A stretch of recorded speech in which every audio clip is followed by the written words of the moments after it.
Assalamualaikum sahabat sejuta kisah. Selamat datang untuk penonton baru dan penonton setia yang hatinya selalu terbuka untuk kisah penuh makna.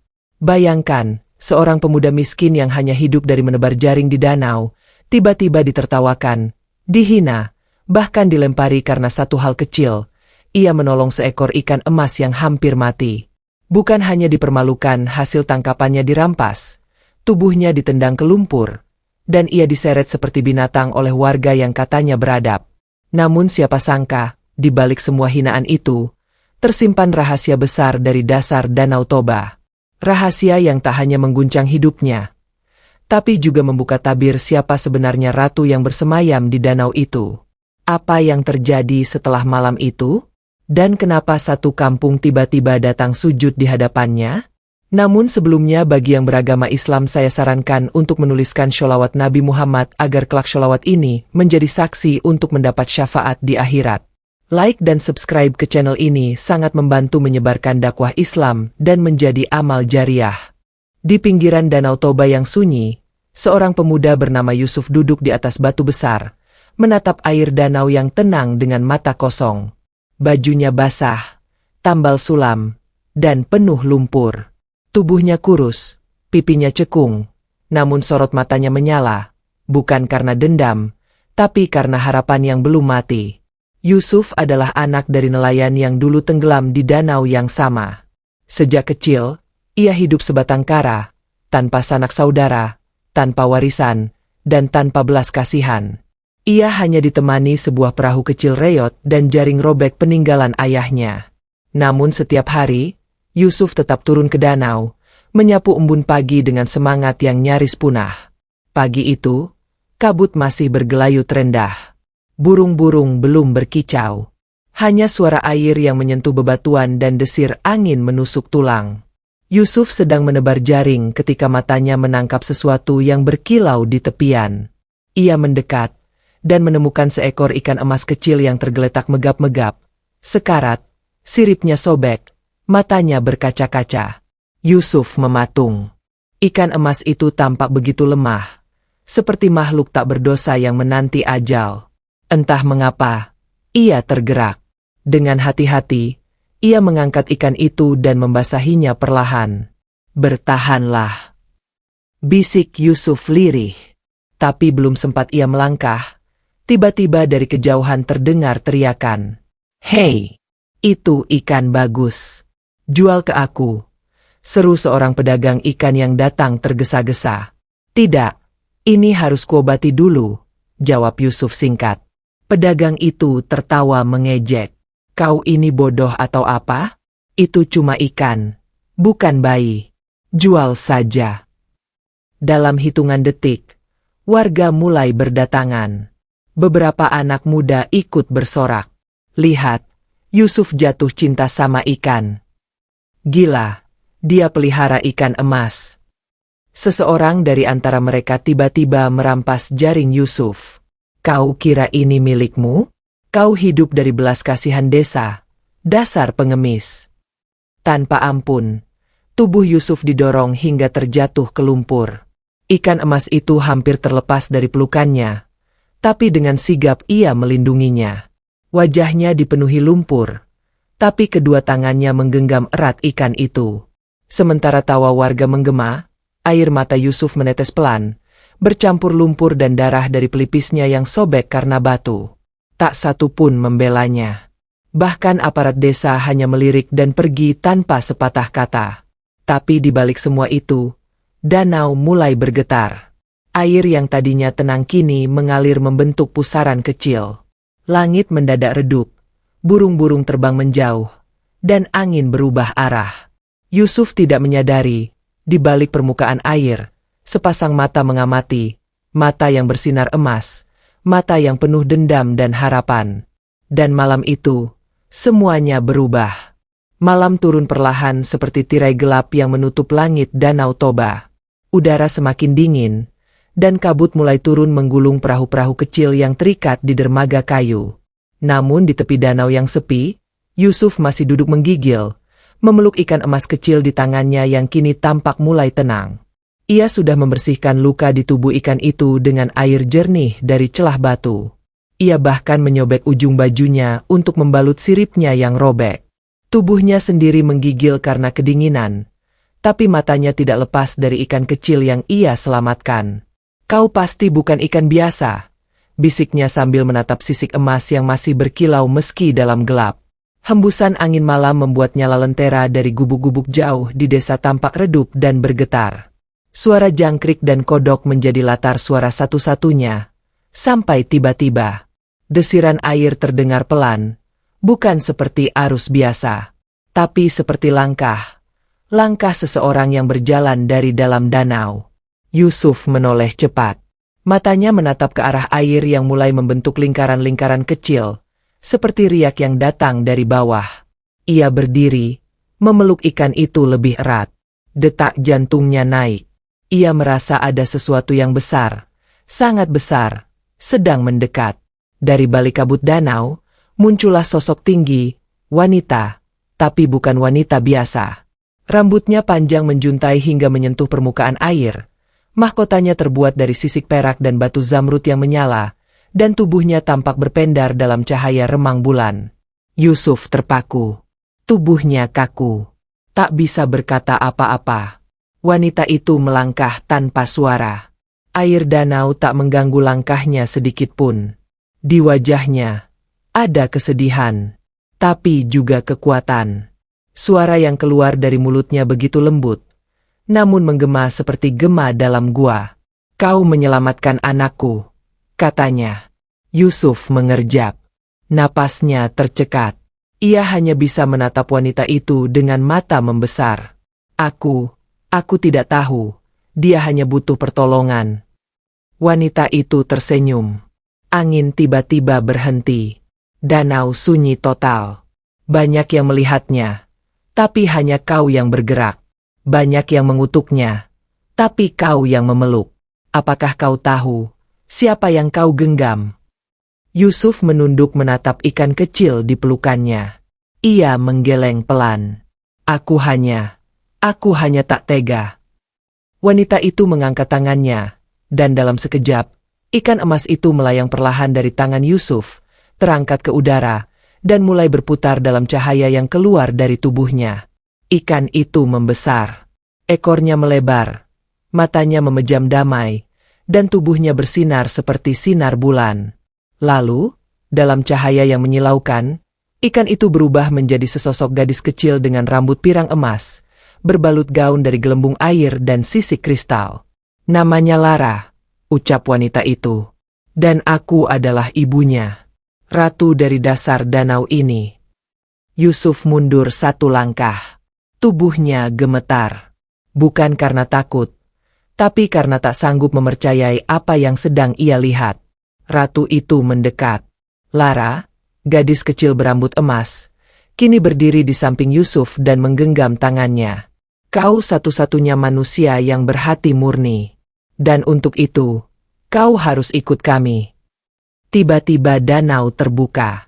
Air memisah ke samping, menciptakan jalan berwarna biru kehijauan, berlapis cahaya dan ditopang oleh pusaran arus yang membentuk pilar-pilar air. Di ujung jalan itu, terlihat sebuah gerbang megah dari mutiara dan batu permata yang tak pernah terlihat di dunia manusia. Yusuf terdiam. "Ikut?" tanyanya gugup. Ratu ikan tersenyum. "Kau telah menyentuh takdir. Dan danau ini menyimpan lebih banyak rahasia dari yang kau bayangkan. Kebaikanmu harus diberi tempat. Ikutlah, dan lihat dengan matamu sendiri balasan yang telah menunggumu." Yusuf menatap gerbang itu, lalu menatap desa di belakangnya, jauh di seberang danau. Di sana, tidak ada yang menunggunya. Tidak ada yang mencarinya. Tidak ada yang peduli. Di sini, seorang ratu membukakan gerbang kerajaan untuknya hanya karena satu kebaikan kecil. Ia mengangguk pelan. Dengan langkah perlahan, Yusuf berjalan di atas jalan air yang terbuka. Cahaya dari dasar danau memancar ke langit. Malam itu, satu bintang jatuh melintasi langit, dan perahu-perahu di dermaga mulai bergetar halus. Tanpa disadari siapapun, malam itu, Satu pemuda miskin telah memasuki dunia yang akan mengubah hidupnya selamanya. Tapi, yang tidak ia tahu, di balik gerbang megah itu, ada kekuatan yang jauh lebih tua dari danau, dan lebih gelap dari malam. Dan semua itu sedang menunggunya. Langkah demi langkah, Yusuf menyusuri jalan cahaya itu. Air di sampingnya berputar seperti tabir, menampilkan bayangan ikan-ikan besar, batu-batu mulia, dan tanaman air yang seolah hidup. Dinding air berpendar biru kehijauan, kadang berdenyut seperti jantung hidup, seakan Danau Toba bukan sekadar danau biasa, melainkan makhluk hidup purba yang menunggu seseorang sepertinya. Laras, gadis kecil yang sebelumnya berwujud ikan emas, masih menggenggam tangan Yusuf. Dia tak berbicara, hanya menatapnya dengan mata bening berwarna kuning kehijauan yang menyimpan kesedihan. Setelah berjalan cukup jauh, mereka tiba di depan gerbang besar yang menjulang dari dasar danau. Gerbang itu dipenuhi ukiran aneh yang tampak seperti aksara kuno. Di puncaknya, ada lambang sisik berlapis emas membentuk mahkota. Dua pilar mutiara berdiri di sisi kanan dan kiri, menjulang ke atas dan bergetar lembut setiap kali angin air menyentuhnya. Ratu ikan berdiri di tengah gerbang. "Masuklah," ucapnya. Suaranya menggema lembut namun dalam, seperti bergema dari perut bumi. Yusuf menarik napas. Ia tahu, ini bukan dunia yang dikenal manusia. Tapi ia juga sadar, tidak ada lagi yang menahannya di dunia lama. Ia melangkah masuk. Begitu melewati gerbang, suasana berubah drastis. Tak lagi dingin dan sunyi. Ia kini berada di dalam ruang bawah air yang penuh cahaya, warna-warni seperti taman laut, namun tanpa rasa sesak. Ia bisa bernapas, berjalan, dan merasakan setiap sentuhan air seperti udara hangat. Di sekelilingnya, terdapat bangunan tinggi dari batu kristal, jalan setapak dari kerang mengilap, dan makhluk-makhluk aneh yang berjalan tanpa suara. Sebagian berwujud manusia setengah ikan, sebagian seperti bayangan air yang terus berubah bentuk. Beberapa di antara mereka menatap Yusuf dengan tatapan kagum dan heran. "Dia manusia itu, yang menolong Sang Lara," bisik suara-suara halus. Ratu membukakan gerbang untuknya. "Dia, calon pelindung baru." Kata-kata itu membuat Yusuf makin bingung. "Pelindung? Calon?" tanyanya dalam hati. Ratu ikan berjalan di depannya. Langkahnya anggun, seperti tidak menyentuh tanah. Ia membawa Yusuf ke sebuah ruangan besar berbentuk kubah, penuh cahaya biru lembut. Di tengahnya ada kolam kecil dengan air perak yang memantulkan bayangan langit. "Duduklah," kata sang ratu, dan Yusuf menurut. "Ada yang harus kau tahu, Yusuf," ucap ratu dengan suara yang kini lebih berat, mengandung beban masa lalu. "Danau ini dulu adalah tempat suci. Tempat di mana manusia dan penjaga danau hidup berdampingan. Tapi sejak keserakahan datang, manusia mulai merusak, menebar jaring sembarangan, menangkap ikan tanpa doa, dan membuang racun ke dalam air. Banyak yang tewas. Dan kami bersembunyi." Yusuf mendengarkan, tubuhnya kaku. "Tapi hari ini, kau membuktikan bahwa belum semua manusia hilang nuraninya. Kau tidak menebar jaringmu saat melihat yang lemah. Kau malah menyelamatkan." Sang ratu menatapnya dalam. "Dan karena itu, danau memilihmu." Yusuf menggeleng pelan. Aku tak ingin dia mati. Itu saja. Aku tak tahu kenapa aku harus ada di sini." Ratu ikan tersenyum lembut. Karena yang ikhlas tidak pernah sadar akan keajaiban dari tindakannya. Tapi semesta tahu. Dan Allah tahu. Yusuf menunduk. Dadanya sesak. Air matanya mengalir tiba-tiba. Entah kenapa, ucapan itu seperti menyentuh luka lama yang dalam. Ia teringat wajah ibunya, yang dulu juga suka merawat hewan-hewan terluka, meski mereka hidup miskin. "Apa yang harus aku lakukan sekarang?" bisik Yusuf. Sang ratu berdiri. "Ikuti takdirmu. Tapi ketahuilah, tidak semua dari kami menyambutmu." Pintu belakang ruangan terbuka perlahan. Angin air masuk, dan dari balik bayangan, muncul sesosok pria tinggi dengan jubah dari sisik hitam. Ini kakandaku, Raja Bayangan. Dia percaya bahwa manusia tak pantas diberi tempat di kerajaan ini.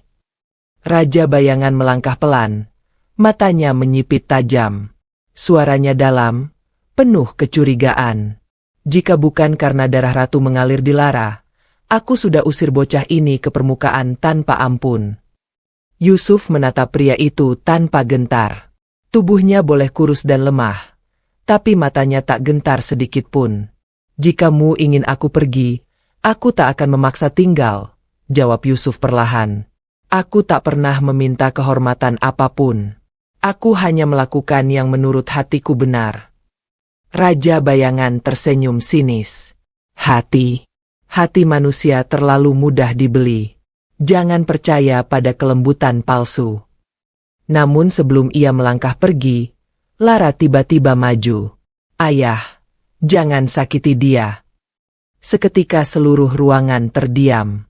Yusuf menoleh dengan kaget. "Ayah?" bisiknya. Sang ratu menunduk pelan. Benar. Raja Bayangan adalah ayah kandung Lara. Dan dulu, ia adalah raja yang adil, sebelum kehilangan kepercayaan pada manusia. Raja Bayangan menatap Lara. Mata kerasnya melembut sesaat, tapi segera kembali tajam. "Aku tidak sakiti. Aku hanya menguji." Ratu melangkah ke samping Yusuf. Dan dia telah lulus ujiannya. Mulai malam ini, ia akan tinggal di sini. Dan akan ada upacara penobatan. "Penobatan apa?" tanya Yusuf pelan. "Penobatan calon penjaga warisan danau. Dan calon suami dari sang Lara." Semua yang hadir di ruangan itu terdiam. Suara ratu bergema dalam kubah perak. Yusuf mematung. Matanya membesar. "Apa?" "Laraku telah memilihmu." Dan danau pun menghendakinya. Dari kolam perak, muncul cahaya keemasan yang membentuk lingkaran. Burung air melintasi atap ruangan. Dan di kejauhan, bunyi gong dari dasar danau mengalun keras. Upacara akan segera dimulai.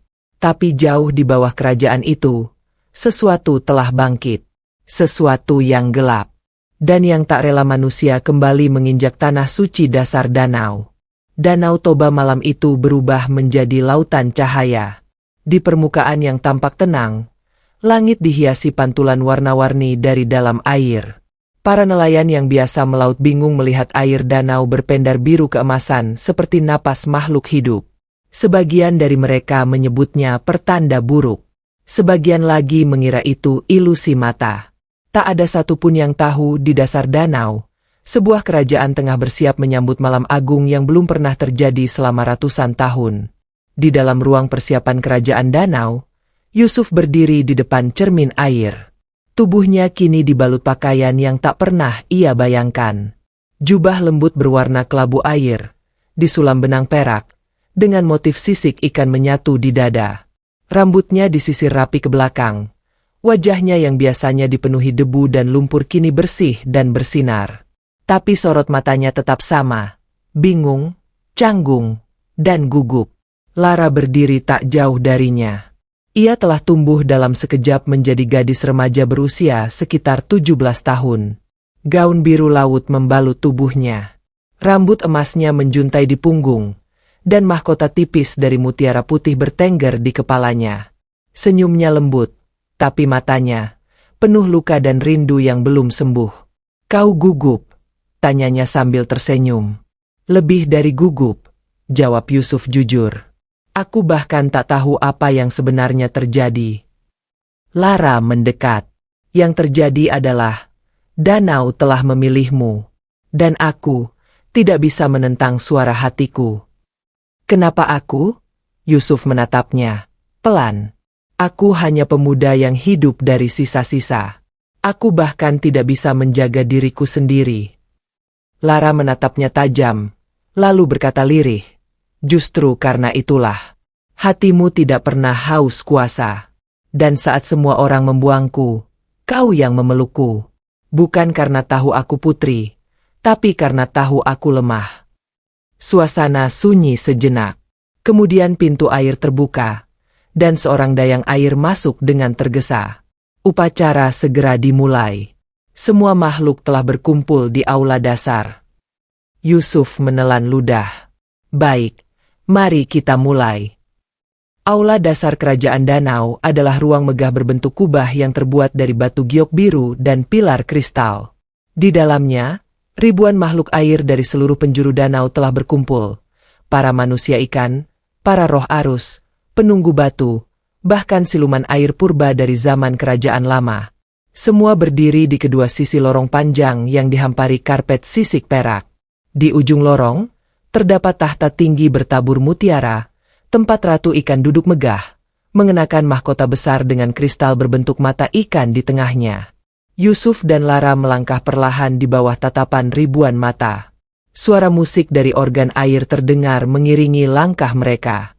Lara menggenggam tangan Yusuf erat. Napas pemuda itu semakin sesak. Kuatlah, Yusuf, bisik Lara. Ini belum apa-apa dibanding yang akan datang.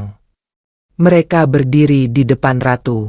Raja bayangan berdiri di sisi kanan tahta, mengenakan jubah hitam panjang, matanya tajam, dingin, tapi diam. Ratu mengangkat tangannya. Seketika, seluruh ruangan sunyi.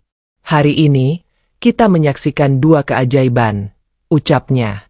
Pertama, seorang manusia kembali membuktikan bahwa masih ada hati yang bersih dalam dunia di atas. Dan kedua, pewaris darahku, Sang Lara, telah menemukan penjaganya. Tepuk tangan lembut menggema. Ikan-ikan besar di atas aula berenang membentuk formasi lingkaran cahaya. Bunga air mekar di kolam pusat. Yusuf nyaris tak percaya semua ini nyata. Yusuf, lanjut ratu, dengan izin para leluhur dan restu dari danau, bersediakahmu menjadi pelindung Sang Lara, menjaga kerajaan air ini, dan mempersembahkan hidupmu demi kebaikan mereka yang lemah? Yusuf memejamkan mata. Suara hatinya bergema. Bukan karena ambisi, tapi karena nurani. Aku bersedia, jawabnya mantap. Tiba-tiba lantai bergetar pelan. Semua makhluk menoleh ke arah belakang aula. Bayangan hitam menyusup dari celah dasar air. Udara menjadi lebih berat. Suara musik terhenti. Dan dari balik kegelapan itu, muncul sesosok wanita tua berkerudung ganggang hitam. Matanya putih, dan tubuhnya melayang tanpa kaki. Dia penjaga palung gelap, bisik salah satu tetua. Penjaga kegelapan? Yusuf bertanya lirih. Ratu berdiri dari tahtanya. Penunggu yang sejak ratusan tahun lalu tak pernah muncul. Ini tak biasa. Wanita tua itu mengangkat tangannya, dan suara yang keluar dari mulutnya seperti suara yang sudah lama tak digunakan. Kau membawa manusia ke dalam jantung danau lagi. Raja bayangan melangkah maju. Kau tak diundang. Aku tak butuh undangan. Aku datang karena aku mencium bau pengkhianatan. Semua mata tertuju padanya. Manusia ini membawa kehancuran. Tak hari ini, mungkin esok. Tapi ia akan jadi lubang yang mengundang racun. Yusuf merasa dingin menyusup ke dalam tulangnya. Berhenti. Suara Lara menggema. Jika dia racun, maka biar aku yang ikut hancur. Aku yang memilihnya. Wanita tua itu tertawa lirih. Sekarang kau bicara seperti ibumu, penuh emosi. Ratu berdiri. Cukup. Malam ini adalah malam suci. Danau sendiri yang membukakan jalannya. Kami tidak akan mundur hanya karena ketakutan masa lalu. Wanita tua itu menatap Yusuf. Matanya menyala putih. Baik. Jika kalian yakin, maka aku hanya memperingatkan. Lalu dalam sekejap, tubuhnya larut kembali ke kegelapan dasar palung. Suasana di aula kembali sunyi. Lalu ratu mengangkat tangannya dan memulai doa penobatan. Air dari kolam pusat naik perlahan, membentuk cincin di atas kepala Yusuf. Lara pun berdiri di sampingnya, dan dari kedua tangan mereka, cahaya mulai menyatu. Di saat semua orang menyaksikan penyatuan mereka dalam takdir air jauh di permukaan danau, seorang nelayan tua yang dulu sering mengusir Yusuf, berdiri mematung di tepi dermaga. Ia menatap air yang bersinar, dan dari bayangannya, sebuah wajah emas perlahan muncul dari kedalaman danau. Matanya menatap lurus ke arah desa. Angin bertiup kencang. Air mulai meninggi. Dan balasan mulai bergerak. Malam agung itu belum usai. Namun air danau mulai menunjukkan gejala tak biasa. Gelombang kecil membentuk lingkaran di permukaan Danau Toba. Meski tidak ada angin. Di langit, awan hitam berkumpul perlahan, menyembunyikan cahaya bulan yang tadinya memantul megah ke air. Di desa tempat Yusuf dulu tinggal, para warga mulai resah. Suara gemuruh samar terdengar dari dalam bumi, membuat gelas-gelas di rumah berdenting sendiri. Beberapa orang tua membaca doa dengan bibir gemetar. Anak-anak kecil menangis, dan sebagian orang masih sibuk menyalahkan tanda kutukan dari pemuda gila yang mengaku menyelamatkan ikan emas. Di rumah panggung sederhana milik kepala dusun, seorang laki-laki tua duduk gemetar di kursinya. Wajahnya pucat pasi. Ia adalah orang yang dulu paling keras menghina Yusuf, bahkan yang pertama kali menendang perahu Yusuf ke lumpur dan merampas hasil tangkapannya. Ini karena anak itu, bisiknya dengan suara serak. Air danau tak lagi bersahabat sejak dia tenggelam malam itu. Dia hilang tanpa jejak. Tapi aku tahu, dia belum mati. Di tempat lain, jauh di dasar danau, Yusuf dan Lara berjalan berdampingan melewati lorong panjang dari karang kristal. Setelah penobatan, Ratu Ikan membawa mereka ke sebuah ruangan yang disebut ruang ingatan. Hanya orang-orang pilihan yang boleh memasukinya. Disinilah semua ingatan danau disimpan, kata sang ratu dengan suara pelan. Masa lalu, masa kini, dan kemungkinan masa depan. Lorong itu tidak seperti ruang biasa. Dindingnya terbuat dari air yang membeku, namun transparan. Di dalamnya, tampak bayangan-bayangan seperti layar hidup. Setiap langkah yang mereka ambil, sebuah adegan baru muncul. Yusuf melihat seorang pria tua sedang melempar jaring besar ke danau, lalu terdengar suara tangisan bayi. Di adegan lain, seorang wanita berpakaian adat Batak tenggelam perlahan dengan senyum damai di wajahnya. Ini semua kejadian nyata, tanya Yusuf. Ya, jawab Ratu. Danau ini adalah tempat yang menyimpan bukan hanya air, tapi juga luka, doa, pengkhianatan, dan cinta yang tak selesai. Saat mereka tiba di ujung lorong, pintu air terbuka dan membawa mereka masuk ke sebuah ruangan besar berbentuk bulat, dengan lantai dari batu pualam dan dinding-dinding dipenuhi pantulan wajah-wajah manusia. Disinilah kebenaran disimpan. Dan aku ingin kau tahu, siapa sebenarnya kau, Yusuf, bisik Ratu. Yusuf menatapnya heran. Maksudmu, siapa aku? Sang ratu mengangguk. Ia mengangkat tangannya, dan salah satu dinding air menampilkan bayangan. Seorang wanita muda sedang berlari menyusuri dermaga, menggendong bayi kecil yang dibalut kain hitam. Wajahnya panik, dan matanya terus menoleh ke belakang. Di kejauhan, ada kerumunan warga mengejarnya. Mereka membawa obor dan senjata. Itu, siapa? Tanya Yusuf perlahan. Itu ibumu, jawab sang ratu. Yusuf mematung. Ibuku? Tapi dia meninggal saat aku masih kecil. Ratu mengangguk pelan. Itulah cerita yang mereka sampaikan padamu. Tapi inilah kebenarannya. Bayangan di dinding air terus bergerak. Wanita itu, ibunya, berlari ke ujung dermaga lalu menaiki perahu kecil. Ia memeluk bayi itu erat dan meletakkannya dalam kotak kayu kecil berlapis kain tenun. Kemudian, ia mendorong kotak itu ke air dan berdoa sambil menangis. Tak lama kemudian, sekelompok warga datang. Mereka menjerit dan menarik wanita itu kembali ke darat. Teriakan dan caci maki menggema di udara. Kau anak percampuran, teriak seorang pria. Kau tidak boleh melahirkan darah dari dasar danau. Yusuf menatap layar air itu dengan mata membelalak. Ibuku berasal dari desa. Dan ayahku? Ratu menunduk. Ayahmu bukan dari atas. Dia adalah saudara dari Raja Bayangan. Keheningan menyelimuti ruangan. Suara denting dari permukaan danau menggema jauh ke dalam air. Jadi, aku. Yusuf berbisik. Aku bukan sepenuhnya manusia. Ratu menatapnya lembut. Kau adalah jembatan. Darah dua dunia mengalir dalam tubuhmu. Dan karena itu, kau menjadi harapan. Atau ancaman. Suasana mencekam. Bahkan Lara tampak terkejut. Kenapa tak seorang pun memberitahuku selama ini? Karena kebenaran tak siap diterima oleh dunia atas, dan kekuasaan di dunia bawah ingin menjauhkanmu dari takdirmu. Yusuf mengusap wajahnya. Dalam hatinya, suara-suara lama muncul kembali.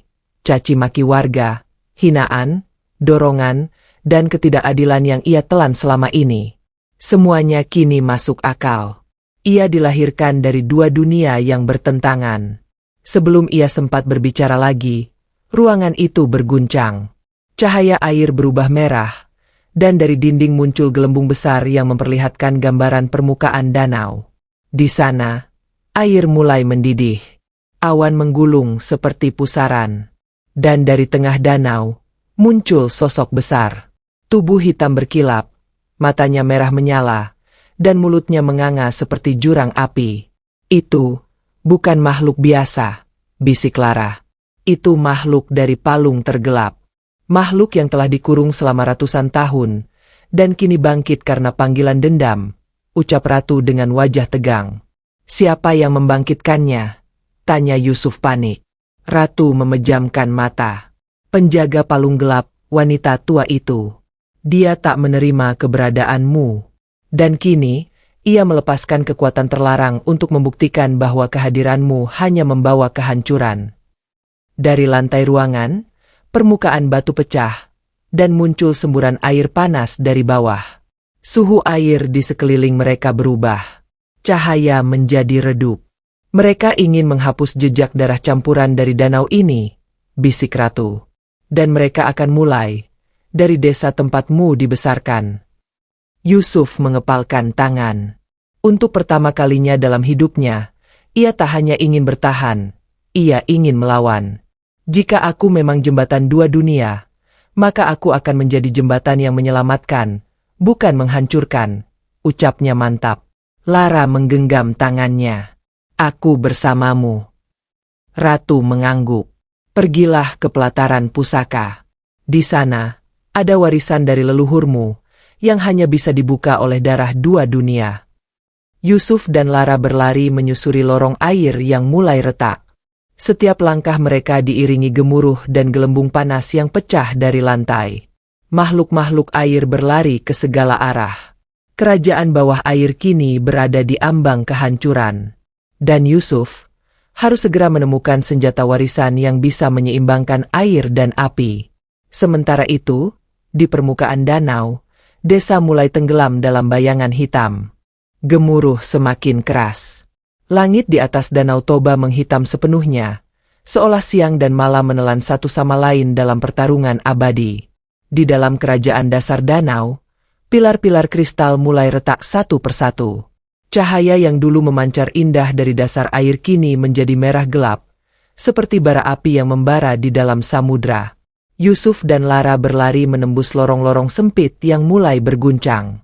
Air memancar dari celah dinding, menciptakan pusaran dan semburan yang memaksa mereka menunduk. Batu-batu kristal yang tergantung di langit-langit mulai runtuh. Namun Yusuf tak mundur. Tekadnya lebih kuat dari gempa di sekelilingnya.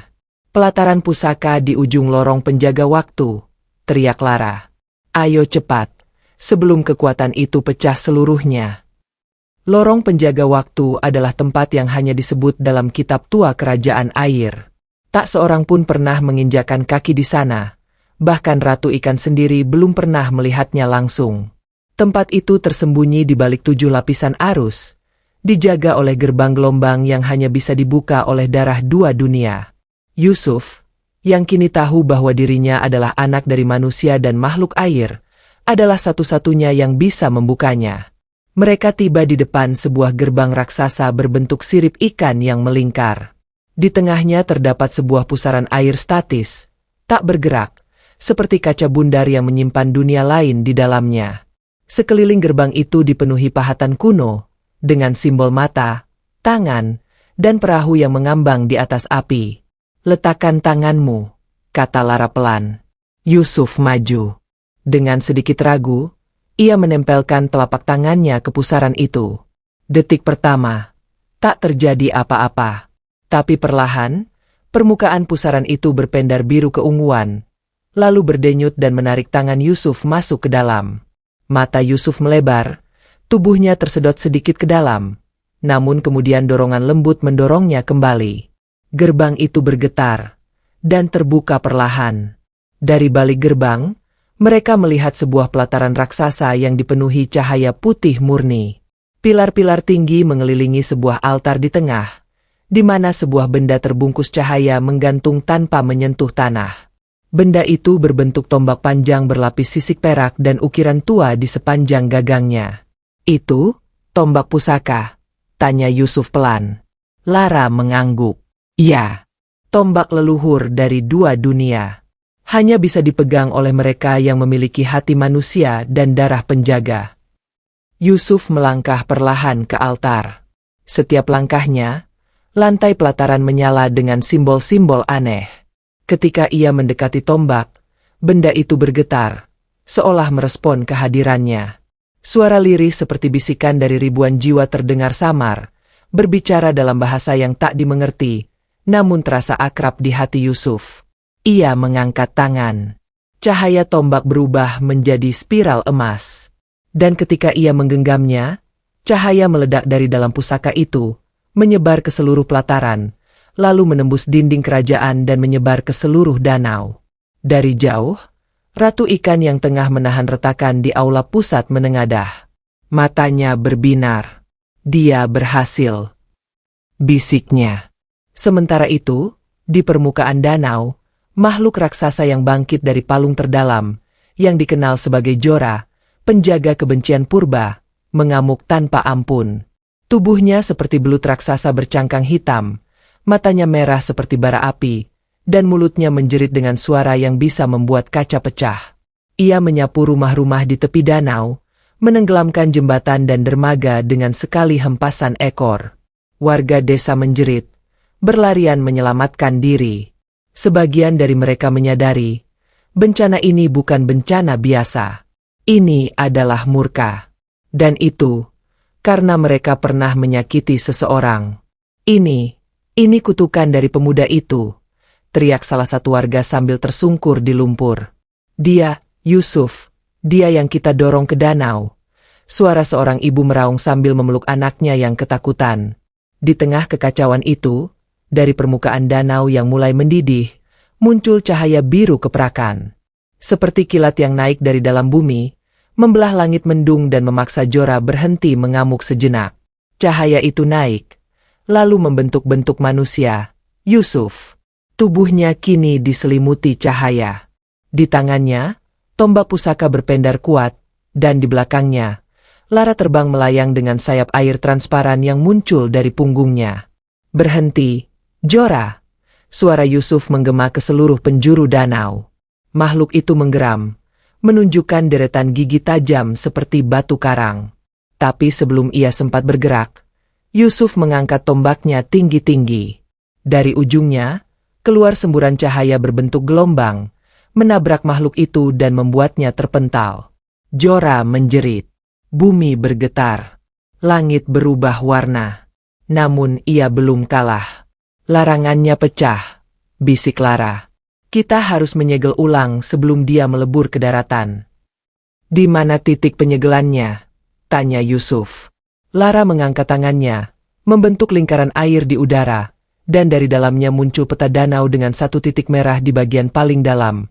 Pusaran abadi, tempat paling sunyi dan gelap yang tak pernah bisa dijangkau makhluk biasa. "Bawa aku ke sana," kata Yusuf. "Apapun yang terjadi, aku harus mengakhiri ini." Lara menggenggam tangannya. "Aku bersamamu sampai akhir." Mereka menyelam kembali ke kedalaman, menembus arus panas, melawan gelombang kegelapan, dan menuju titik terakhir, tempat segel abadi pernah ditanam oleh leluhur. Tapi Jorah memburu mereka. Makhluk itu menggulung tubuhnya, menciptakan pusaran besar yang menghancurkan segala batu, karang, dan dasar danau. Yusuf terus berenang, mengayunkan tombaknya untuk menepis serangan-serangan dari makhluk-makhluk kecil penjaga kegelapan yang bangkit bersama Jorah. Di depan mereka, terlihat altar batu tua yang ditumbuhi ganggang hitam. Dan di atasnya, terdapat lubang kecil yang menganga seperti mulut. Lara membuka buku tua dari lehernya, warisan dari Ratu Ikan, dan mulai membaca mantra segel. Terus jaga aku butuh waktu. Yusuf berdiri di depan altar, tombaknya bersinar terang. Jorah mulai mendekat, tubuhnya melingkar seperti ular yang siap mematuk. Jaraknya hanya tinggal 50 meter. 30, 20. Lara, teriak Yusuf. Sedikit lagi. Tombak di tangan Yusuf menyatu dengan cahaya dari mulut altar.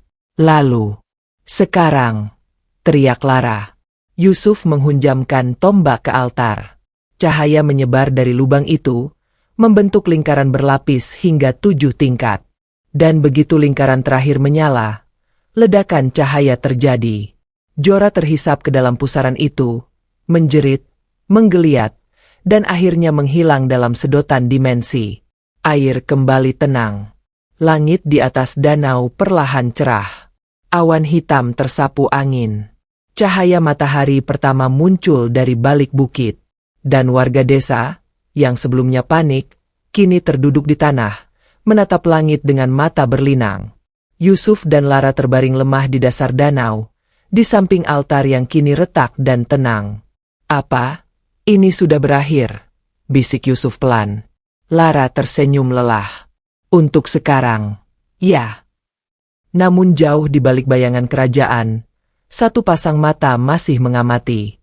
Dan suara tua bergema lirih. "Selama manusia masih hidup, air takkan pernah tenang."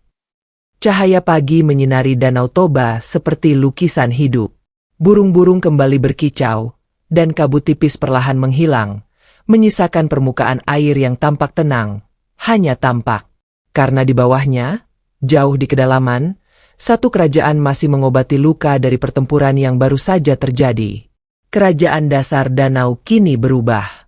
Sebagian bangunan megah runtuh, koridor-koridor air retak, dan pilar-pilar kristal yang dulu berdiri tegak kini miring atau hancur menjadi pecahan. Namun lebih dari itu, semangat rakyat kerajaan air berubah. Mereka tak lagi memandang manusia sebagai ancaman, melainkan harapan. Dan di tengah reruntuhan aula utama, Yusuf duduk sendirian di tangga tahta. Tubuhnya lelah, matanya sembab karena semalaman tak tidur. Lara masih terbaring di ruang pemulihan. Kekuatannya terkuras saat menyegel Jorah. Sang ratu sibuk memulihkan pelindung kerajaan. Dan saat itu, langkah berat datang dari lorong belakang. Yusuf menoleh. Raja bayangan. Lelaki itu masih berpakaian hitam. Jubahnya berlumur lumpur dan sisik basah. Matanya yang tajam kini sedikit redup. Dan di tangannya, bukan senjata.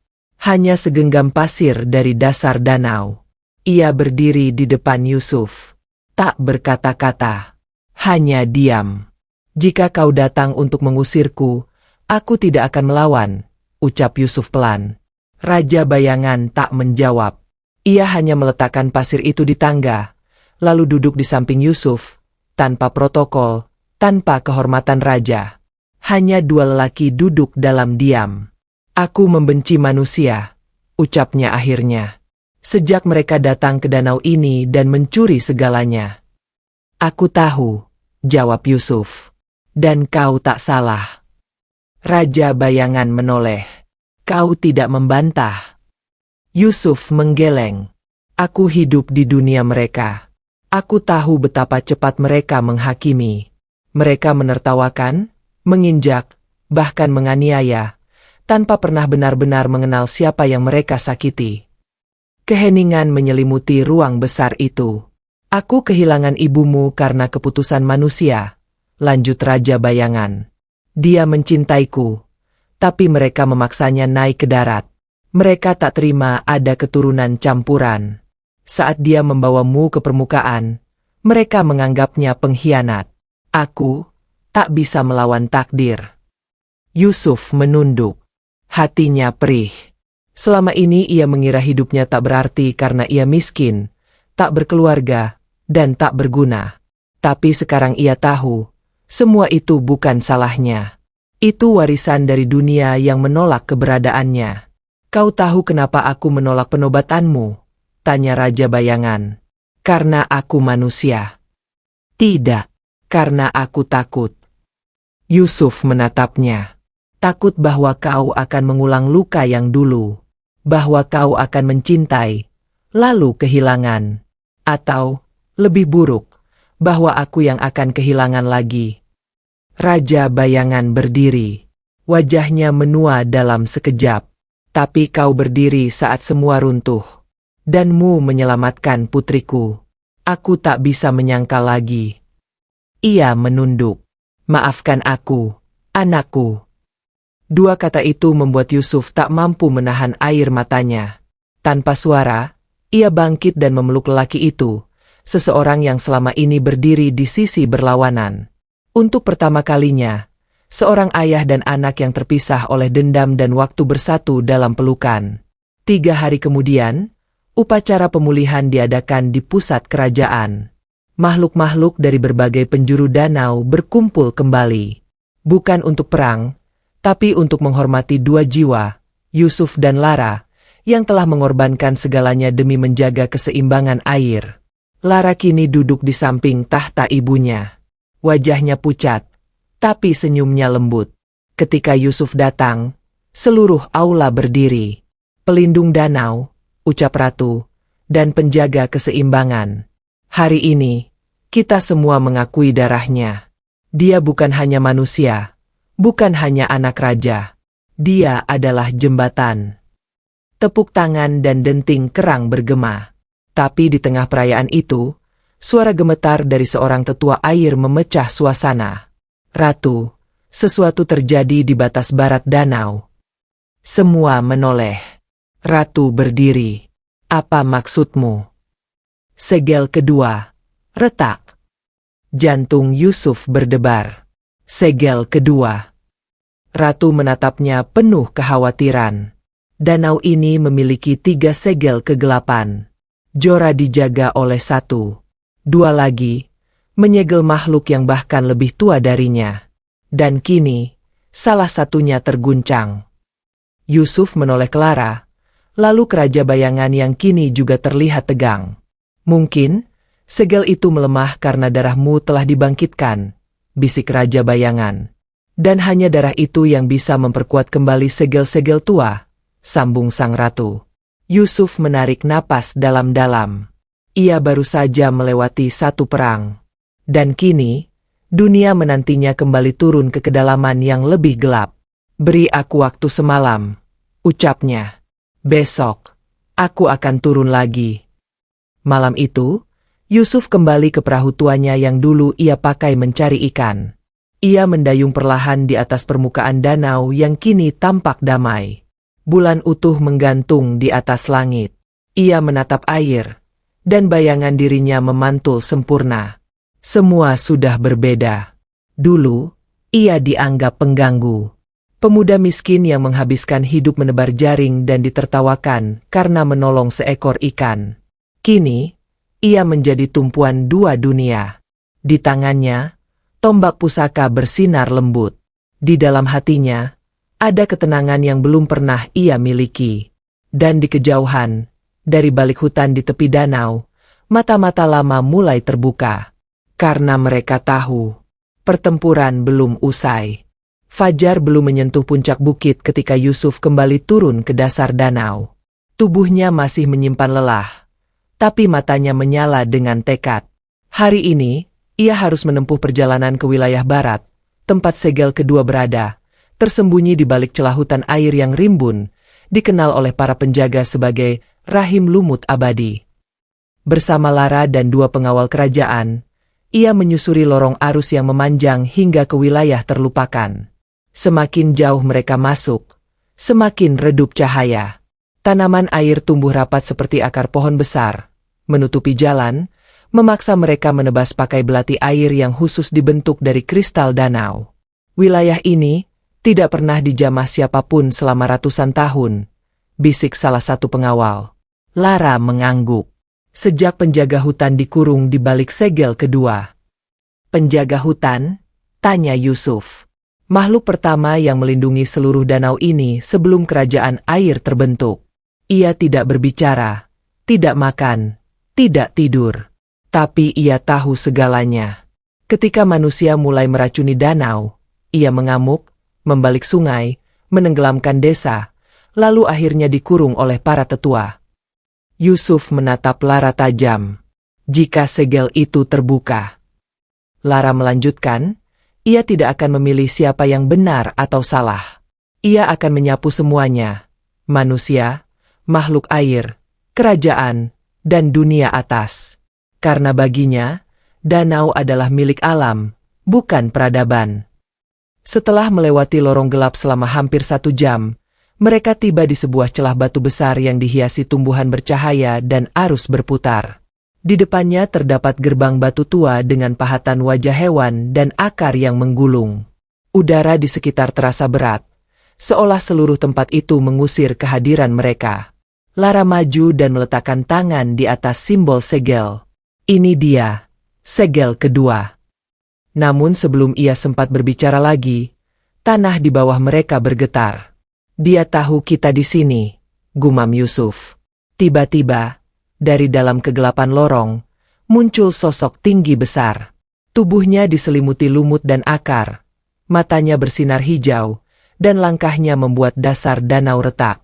Makhluk itu bukan seperti makhluk buas biasa. Ia seperti pohon berjalan. Wajahnya datar, namun matanya menyimpan ingatan ribuan tahun. Jangan mendekat, teriak pengawal sambil menyiapkan tombak. Yusuf mengangkat tangan. Jangan. Dia belum menyerang. Makhluk itu berhenti sekitar 5 meter dari mereka. Air di sekitarnya menjadi jernih. Bahkan lumut yang melayang di arus menjadi diam. Dia sedang mengamati, bisik Lara. Menilai. Dalam hening yang panjang, makhluk itu mengangkat satu tangannya, dan dari ujung jari-jari akarnya, keluar gambaran, sebuah ilusi air yang menggantung di udara.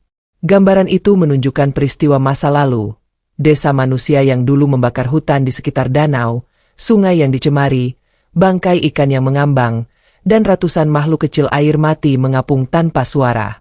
Itu kenangan lama, ucap Yusuf lirih. Makhluk itu menoleh padanya. Matanya bersinar lebih terang. Aku tidak menyalahkanmu, bisik Yusuf sambil maju perlahan. Aku tahu bagaimana rasanya melihat dunia hancur dan tidak bisa berbuat apa-apa. Makhluk itu tidak bergerak. Lalu, dengan suara gemuruh rendah seperti bunyi pohon tumbang dalam laut, ia mengangkat tangan lainnya. Dari dalam tanah, muncul sebilah tongkat batu yang dipenuhi akar melingkar. Apa itu? Tanya salah satu pengawal. Lara menjawab pelan. Itu, tongkat keputusan. Hanya diberikan jika penjaga percaya bahwa seseorang bisa mewakili alam. Makhluk itu menyodorkan tongkat itu pada Yusuf. Yusuf ragu. Terimalah, bisik Lara. Jika ia menyerahkan itu padamu, berarti ia tidak akan melawan. Tapi ia memintamu bertanggung jawab. Dengan hati-hati, Yusuf mengambil tongkat itu. Saat tangannya menyentuh batang batu itu, tubuhnya langsung diselimuti cahaya hijau tua.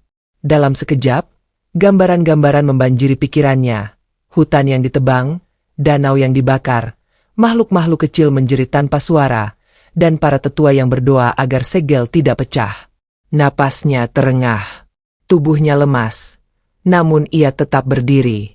Aku janji, katanya dengan suara lirih. Selama aku hidup, aku tidak akan membiarkan danau ini menangis lagi. Makhluk itu mengangguk perlahan. Tubuhnya mulai memudar, menjadi air, lalu berubah menjadi pohon raksasa yang berakar ke dasar danau, membentuk kembali segel yang mulai retak. Dia memilihmu sebagai perwakilan, ujar Lara dengan mata berkaca-kaca. Yusuf menunduk.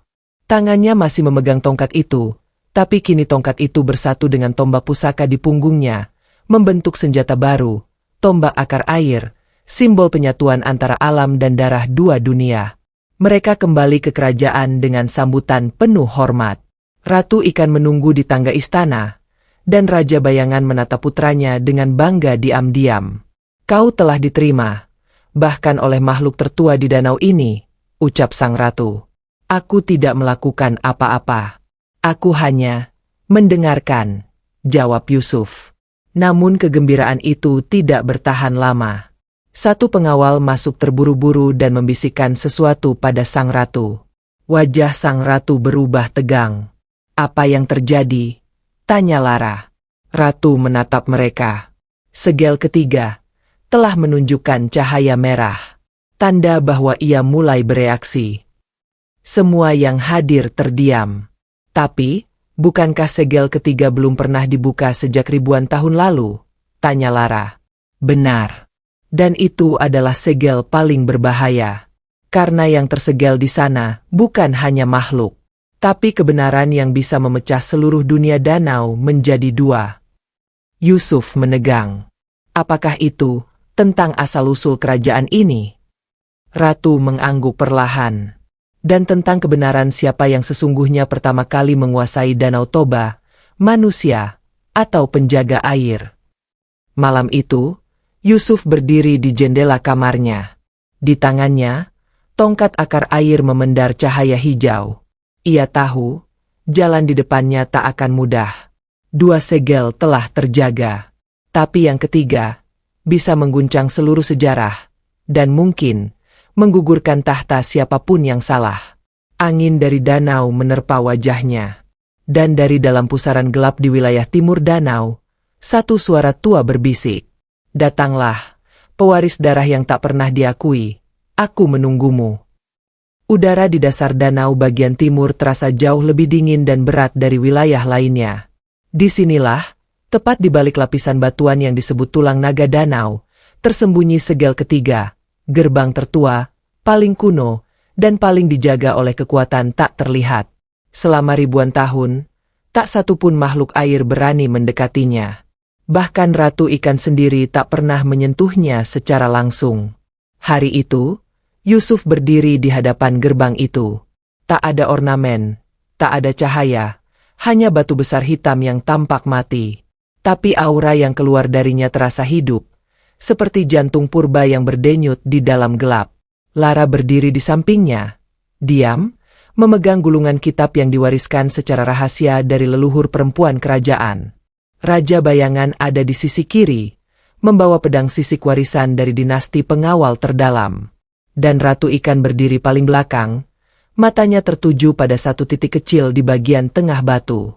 "Di sanalah rahasia yang tidak boleh dibuka," ucap sang ratu dengan suara gemetar. "Karena begitu dibuka, tak ada yang akan melihat danau ini dengan cara yang sama lagi." Yusuf memandang mereka satu persatu. "Tapi kita tak punya pilihan lagi. Cahaya merah yang keluar dari batu ini adalah panggilan. Dan jika kita tak menjawabnya, ia akan terbuka sendiri." Sang ratu menutup mata. "Baik, lakukanlah." Yusuf mengangkat tombak akar air dan mengarahkannya ke titik tengah batu. Saat ujungnya menyentuh permukaan keras itu, seketika gerbang memancarkan cahaya emas tua. Batu yang semula mati bergetar dan mulai merekah, perlahan membuka seperti kelopak bunga. Dari dalamnya, bukan cahaya, melainkan kegelapan murni keluar, seperti kabut hitam yang mengandung ingatan masa lalu. Semua makhluk menahan napas. Dari celah gerbang itu, suara mulai terdengar.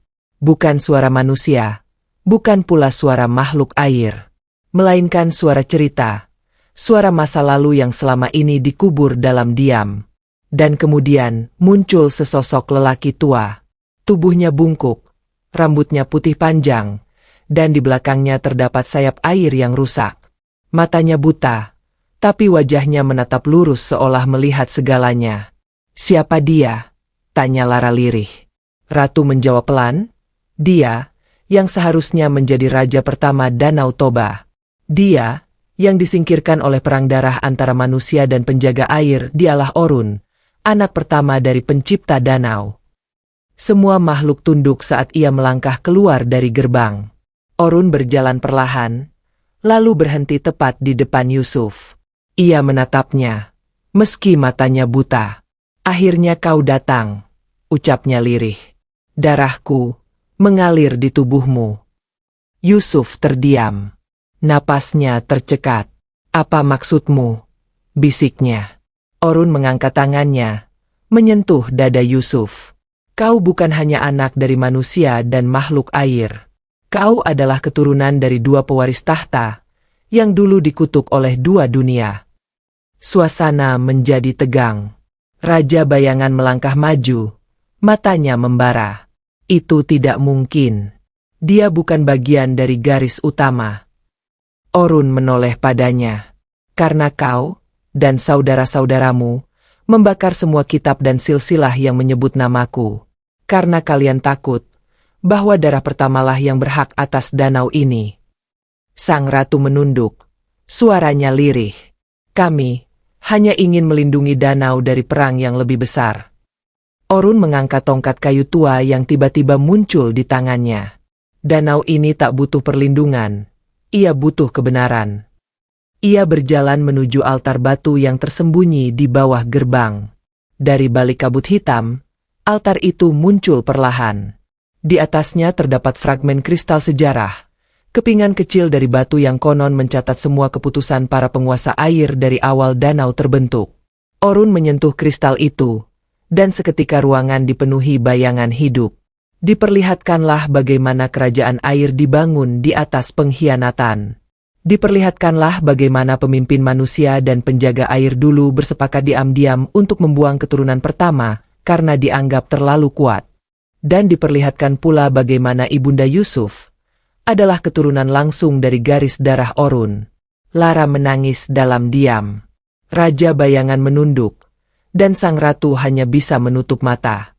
"Jadi, aku adalah..." Suara Yusuf gemetar. Orun mengangguk. "Kau adalah pewaris yang dirampas. Bukan karena lemah, tapi karena terlalu kuat untuk diterima oleh dunia yang dibangun atas ketakutan." Yusuf menatap tombaknya. Ia tidak meminta warisan, tidak pernah ingin kekuasaan. Tapi sekarang, seluruh kebenaran digantung di pundaknya. "Apa yang harus kulakukan?" tanyanya. Orun menatapnya. "Bukan aku yang menentukan itu. Karena warisan terbesar adalah pilihanmu sendiri." Kemudian Orun kembali masuk ke dalam gerbang, dan batu besar perlahan menutup kembali. Sebelum tertutup sepenuhnya, suara Orun terakhir kali terdengar. "Ingat, danau ini tidak akan hidup bila dibangun di atas kebohongan." Setelah itu, Yusuf tidak kembali ke istana. Ia duduk sendirian di atas batu besar dekat hutan ganggang. Langit danau mulai mendung. Dalam hatinya, badai bergemuruh lebih keras. Lara menyusul, duduk di sampingnya. "Apa yang akan kau lakukan sekarang?" tanyanya lembut. "Aku tak tahu," jawab Yusuf jujur. "Jika aku mengaku pewaris, aku akan menghancurkan semua yang telah ratu dan ayahmu bangun. Tapi jika aku diam, maka kebenaran akan terkubur seperti Orun, sendirian dan dilupakan."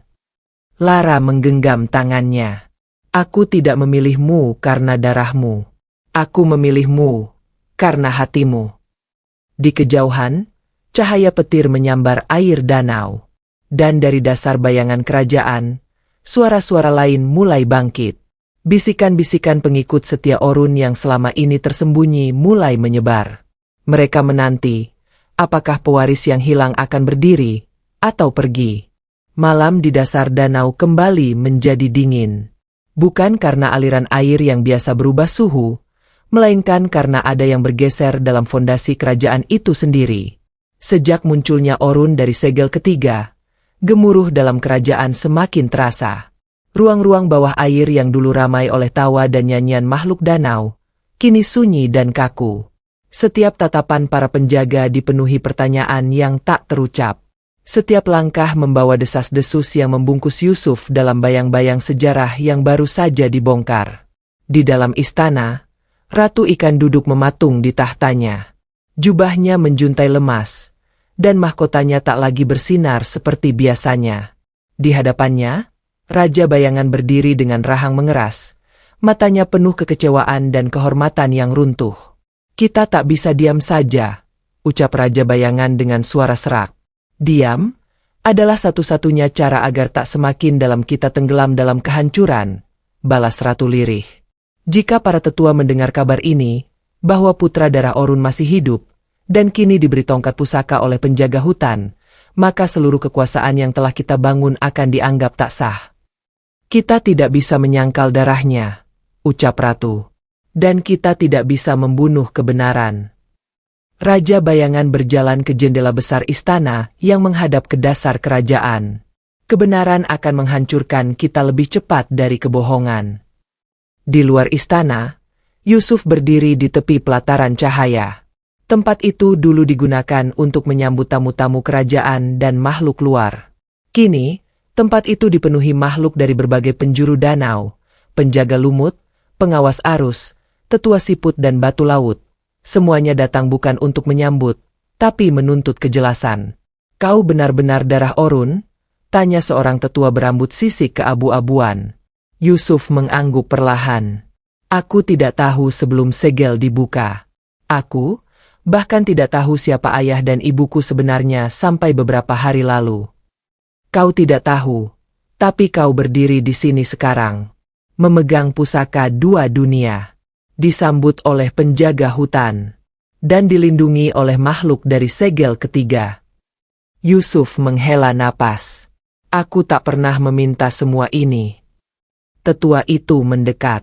"Mungkin tidak, tapi darah yang mengalir di tubuhmu telah membuat kami resah." Kerumunan mulai berbisik. Sebagian melihat Yusuf sebagai harapan. Sebagian melihatnya sebagai kutukan yang menunggu waktu untuk meledak. Dan sebagian, yang paling diam, melihatnya sebagai ancaman takdir yang bisa menghancurkan segalanya. Lara muncul dari lorong dalam dan berdiri di sisi Yusuf. Matanya tegas, bibirnya terkatup rapat. Dia tidak bicara, tapi kehadirannya cukup untuk membuat beberapa makhluk menunduk hormat. "Dia tak berdiri sendiri," ucap Lara akhirnya. "Dan jika darahnya membawa bencana, maka bencana itu akan kuterima bersamanya." Di tempat lain, tersembunyi di balik dinding batu tertua dari kerajaan, Orun duduk bersila. Di hadapannya, 4 makhluk berjubah abu dan biru laut. Mereka adalah penyimpan bayangan, para penjaga naskah rahasia dan ilmu dalam dari zaman sebelum kerajaan terbentuk. "Kau akan mendorongnya ke tahta?" tanya salah satu dari mereka. Orun membuka matanya yang putih.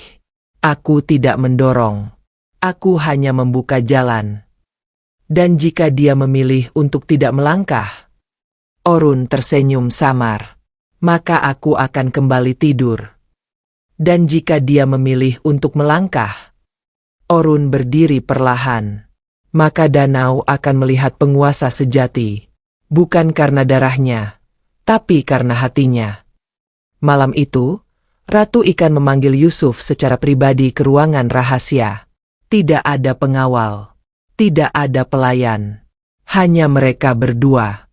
Ruangan itu adalah ruang tahta leluhur, tempat di mana semua keputusan akhir harus diambil. Yusuf berdiri di tengah ruangan. Ratu duduk di depan meja batu yang dipenuhi peta-peta tua, lukisan sejarah, dan pusaka miniatur. "Kau tahu kenapa aku memanggilmu sendiri?" tanya sang ratu. "Karena semua orang sedang menunggu keputusan. Danmu tahu, mereka tidak bisa menunggu selamanya." Sang ratu tersenyum lemah. "Aku tak ingin menyakitimu, Yusuf. Tapi kebenaran yang kau bawa adalah pedang bermata dua. Aku tak datang untuk merebut tahta. Tapi jika tahta itu memang milikmu." Yusuf terdiam lama. Kemudian ia berkata, "Aku hanya ingin danau ini damai.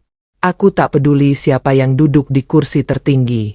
Jikamu percaya aku membawa kehancuran, aku akan pergi. Jikamu percaya aku bisa menjadi penyeimbang, maka aku akan berdiri, bukan di atas, tapi di antara." Air mata perlahan mengalir dari mata sang ratu. Kau seperti ibumu. Yusuf menggigit bibirnya. Apakah ibu pernah datang ke sini setelah aku ditinggal? Ratu mengangguk. Dia kembali. Diam-diam. Hanya sekali. Dan saat itu, dia membawa batu kecil, dengan namamu diukir di atasnya. Dia tanam di taman air. Katanya, jika suatu hari anaknya kembali, dia ingin danau tahu bahwa dia tidak pernah melupakanmu. Yusuf menutup mata. Bolehkah aku melihatnya? Pagi hari, seluruh kerajaan berkumpul di taman air. Ratu ikan sendiri memimpin upacara kecil di tengah danau. Di hadapan mereka, Yusuf berdiri memegang batu kecil yang bertuliskan, Anak Danau, Penjaga Damai, nama yang ibunya ukir puluhan tahun lalu. Tanpa banyak kata, Yusuf menanam kembali batu itu di tengah taman, lalu berlutut di hadapannya. Seluruh makhluk ikut menunduk. Dan di atas mereka, dari langit danau yang bening, cahaya melingkar membentuk pusaran kecil, tanda bahwa danau menerima pengakuan itu. Namun dari kejauhan, di balik batas arus timur, sekelompok makhluk berbaju hitam menatap dengan mata merah. Mereka adalah pengikut dari kaum lama, yang tak pernah mengakui pewaris campuran. Dan malam itu, mereka mulai bergerak. Malam terakhir sebelum pertempuran. Seluruh dasar Danau Toba sunyi dalam ketegangan yang menggantung. Kerajaan air, yang selama ini berdiri di bawah permukaan dengan cahaya dan kedamaian, kini bergetar pelan, bukan karena gempuran fisik, tapi karena benturan kepercayaan yang selama ini disembunyikan. Dari ujung arus timur, sekelompok makhluk berjubah hitam, kaum bayang kelam, pecahan lama dari keturunan penjaga yang menolak rekonsiliasi dengan manusia, telah berkumpul. Jumlah mereka ratusan, dan mereka bergerak cepat, menyusup ke jalur bawah arus, mengincar jantung istana. Mereka menolak kenyataan bahwa seorang anak campuran, anak dari darah manusia dan penjaga, telah diangkat sebagai simbol penyatuan dua dunia. Bagi mereka, ini adalah penghinaan terakhir terhadap kemurnian danau. Sementara itu, Yusuf duduk dalam diam di ruang meditasi dalam kerajaan. Di tangannya, tombak akar air berdenyut pelan, memancarkan cahaya lembut yang menenangkan detak jantungnya. Lara duduk di depannya, menggenggam tangannya tanpa suara. Mereka datang, bisik Lara. Aku tahu. Apakahmu akan melawan? Yusuf menunduk. Aku tidak lahir untuk berperang. Tapi, aku juga tidak dilahirkan untuk lari. Kemudian pintu terbuka. Sang ratu dan Raja Bayangan masuk. Raja Bayangan memandang Yusuf, lalu berkata, Ini bukan hanya tentangmu. Ini tentang semua jiwa yang hidup di danau ini. Jikamu jatuh, maka rekonsiliasi yang sedang dibangun akan lenyap. Darah akan kembali tumpah. Dan dunia atas akan ikut menyeret kita ke dalam kehancuran. Maka, kita akan berdiri bersama. Pertempuran pun terjadi. Kaum bayang kelam menerobos pertahanan luar dengan sihir gelap air hitam. Mereka menghancurkan pilar penyangga arus, meledakkan dinding-dinding kristal kerajaan, dan menyebar racun kegelapan yang membuat makhluk lemah lumpuh hanya dengan satu sentuhan. Namun di jantung kerajaan, pasukan penjaga setia bersiap. Yusuf maju paling depan, tombak akar air di tangannya bercahaya lebih terang dari sebelumnya. Saat ia mengayunkan tombaknya, gelombang hijau menyapu makhluk-makhluk gelap tanpa membunuh, hanya mengusir. Aku tidak ingin membunuh siapapun, ucap Yusuf, tapi aku akan melindungi semua. Lara di sampingnya, memanggil gelombang cahaya dari kitab leluhur. Ratu ikan menyerang dengan putaran air suci, dan Raja Bayangan memotong jalur musuh dengan pedang sihir hitamnya. Pertarungan berlangsung sengit selama berjam-jam. Namun akhirnya, pemimpin bayang kelam maju, seorang makhluk besar bermata merah yang pernah menjadi penasihat utama Orun, lalu diusir karena mencoba memecah danau jadi dua dunia. Kau pikir kau bisa menyatukan darah yang tidak seharusnya bersatu? Serunya pada Yusuf. Aku tidak menyatukan darah, jawab Yusuf. Aku menyatukan harapan. Pertempuran akhir terjadi di pelataran cahaya. Yusuf terdesak, tubuhnya berdarah, tombaknya hampir patah. Lara jatuh pingsan. Ratu hampir kehilangan kekuatannya. Raja Bayangan terkena tebasan racun gelap. Di tengah kehancuran itu, suara pelan terdengar dari dalam danau. Doa. Doa dari para makhluk kecil, dari rakyat yang diam, dari ikan-ikan kecil hingga makhluk air paling sederhana. Mereka berdoa, bukan untuk kemenangan, tapi untuk kedamaian. Dan saat itu terjadi, tombak Yusuf bersinar kembali. Bukan dengan kekuatan, tapi dengan cahaya semua makhluk yang percaya padanya. Sekali ayunan, gelombang terang memancar dari tombak, menyapu seluruh medan perang, memurnikan racun, menghapus niat jahat, dan memaksa semua berlutut, termasuk sang pemimpin bayang kelam. Air menjadi hening. Setelah itu, segalanya berubah. Kerajaan danau tidak lagi dipimpin oleh satu ratu atau satu raja, tapi oleh dewan penjaga air, yang terdiri dari wakil semua ras dan makhluk, manusia, penjaga, roh, dan bahkan mereka yang dulu ditolak. Yusuf menolak tahta. Aku tidak ingin duduk di atas.